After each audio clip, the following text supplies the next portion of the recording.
ଏହି ଭିଡ଼ିଓଟି ନବମ ଶ୍ରେଣୀ ପିଲାମାନଙ୍କ ପାଇଁ ସ୍କ୍ରିନ୍‌ରେ ପ୍ରଶ୍ନପତ୍ର ଶୋ ହେଉଛି, ତୁମେମାନେ ଦେଖି ଲେଖିନିଅ। ତେଣୁ ଚାଲ ଡେରି ନକରି ପ୍ରଶ୍ନପତ୍ରଟିକୁ ଆଲୋଚନା କରିବା। ଆଶା କରିବି ଆଜିର ଯେଉଁ ସାମାଜିକ ବିଜ୍ଞାନ ପରୀକ୍ଷାଟି ଅଛି ତାହା ତୁମର ନିହାତି ଭାବରେ ଭଲ ହେବ। ଦେଖ ପିଲା, 4 ନମ୍ବର, କେବେଠାରୁ Russia union of society publication ହୋଇଥିଲା? କେବେ? ନା 1924। 5 ନମ୍ବର ଦେଖ, କିଏ ପ୍ୟାରିସ୍ ସମ୍ମିଳନୀରେ ଜାତିସଂଘ ଗଠନ ପାଇଁ ଦେଇଥିଲେ? କିଏ?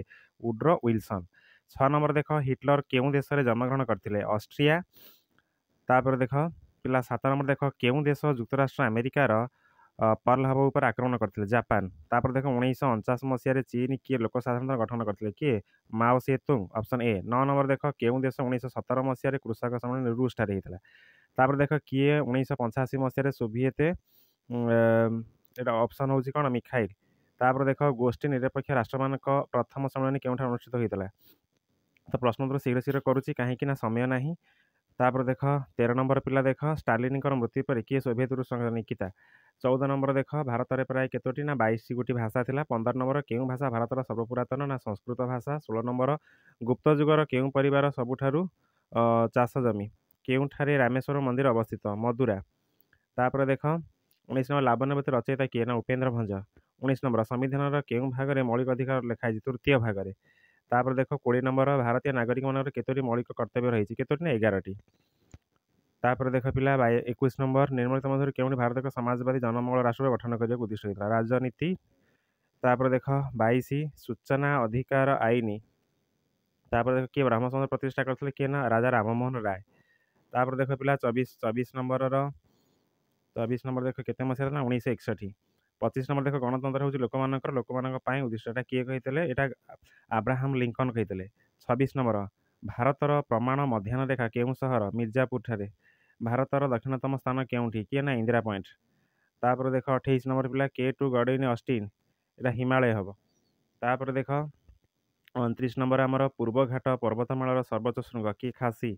କେଉଁ ସ୍କେଲରେ ଭୂମିକମ୍ପ ତୀବ୍ରତା? ନା ରିକ୍ଟର ସ୍କେଲ। 31 ନମ୍ବର, କେଉଁ ମସିହାରେ ଅଧିକାଂଶ ସୁନାମି ହୋଇଥାଏ? କି? ନା ପ୍ରଶାନ୍ତ ମହାସାଗର। କେଉଁ ନଦୀଟି ଆରବ ସାଗରରେ ପଡ଼ିଛି? କିଏ ସେ ପଡ଼ିଛି? ନା ନର୍ମଦା। ତାପରେ ଦେଖ ପିଲା, ଆମର ଭାରତର ପ୍ରବାହିତ ଦୀର୍ଘତମ ନଦୀ? ଗଙ୍ଗା। ଗଙ୍ଗା ହେଇଯିବ ତାର ଅପସନ୍ ସି। ତାପରେ ଦେଖ ପିଲା 4 ନମ୍ବର, ଟ୍ରପୋଜ ନିକଟରେ ପ୍ରବାହିତ ପ୍ରବଳ ବେଗଗାମୀ?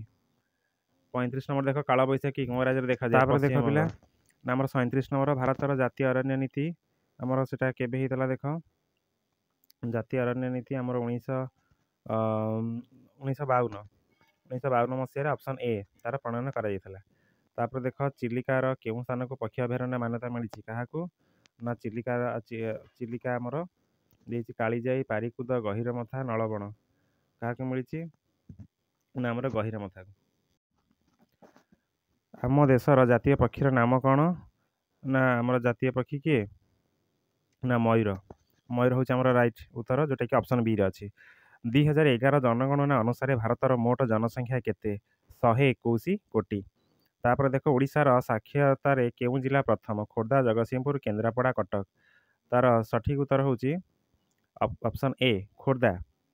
ସଡ଼କ ଦୁର୍ଘଟଣା କ୍ଷେତ୍ରରେ ଭାରତ ସମଗ୍ର ପୃଥିବୀର କେଉଁ ସ୍ଥାନରେ ରହିଛି? ପ୍ରଥମ, ଦ୍ୱିତୀୟ, ତୃତୀୟ, ଚତୁର୍ଥ? ପ୍ରଥମ ସ୍ଥାନରେ ରହିଛି। ତାପରେ ଦେଖ ପିଲା 43, କେଉଁଟି ଅଗ୍ନିକାଣ୍ଡର ପ୍ରଧାନ କାରଣ? କିଏ? କିରୋସିନ, ପେଟ୍ରୋଲିୟମ, କଳକାରଖାନା, ବିଦ୍ୟୁତ। ତେଣୁ ଆମର ଅଗ୍ନିକାଣ୍ଡରେ କିଏ? ତ ବିଦ୍ୟୁତ ଆମେ ଜାଣିଛେ ପ୍ରାୟତଃ। ତେଣୁ 44 ନମ୍ବର, ମୋଟ ଜାତୀୟ ଆୟକୁ ସମୁଦାୟ ଜନସଂଖ୍ୟାରେ ଭାଗ କଲେ କେଉଁ ଆୟର ଆକଳନ କରିବେ? କିଏ? ନା ମୁଣ୍ଡ ପିଛା ଆୟ ଆମର କରିବେ। ଭିଡ଼ିଓଟିକୁ ସେୟାର କରିଦିଏ ପିଲାମାନେ, ଯାହାଫଳରେ କି ଯେଉଁ ପିଲାମାନେ ଭିଡ଼ିଓ ଦେଖୁଛନ୍ତି ବା ଯେଉଁମାନେ ଜାଣିନାହାନ୍ତି ସେମାନେ ମଧ୍ୟ ଜାଣିପାରିବେ।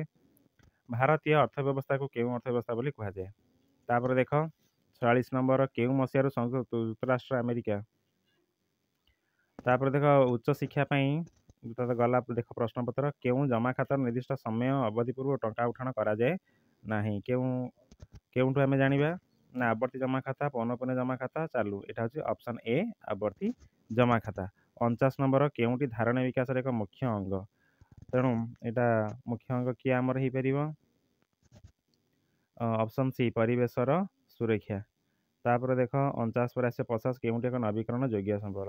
କିଏ? ନା ଲୁହାପଥର।